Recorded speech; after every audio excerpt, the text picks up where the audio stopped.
Our investigation continues tonight, looking into pollution at the Erie Coke site.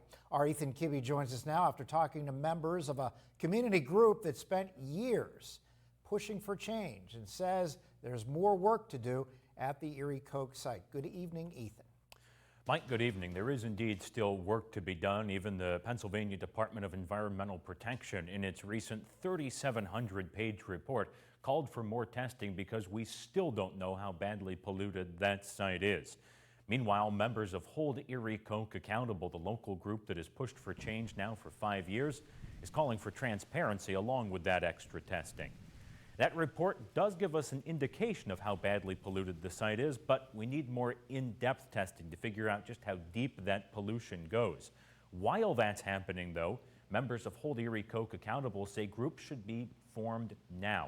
Bring in local leaders, state leaders, as well as local stakeholders like community members to start making some plans so that once we know how polluted that site is, we're able to take action quickly. I think it's imperative that we start now. We can't wait for another year to see what's going to happen. We need to start putting people together so that we're looking at what might be, to start to create a vision.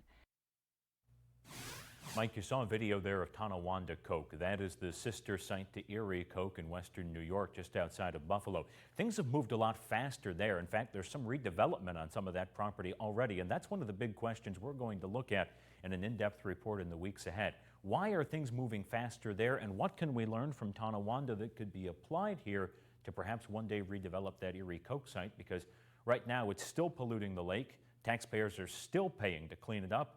And right now it's generating no revenue for the city, so taxpayers also have to make up for that lost revenue. It's a huge drain locally. There's hope to one day remediate that site. Ethan Kibbe, Erie News Now.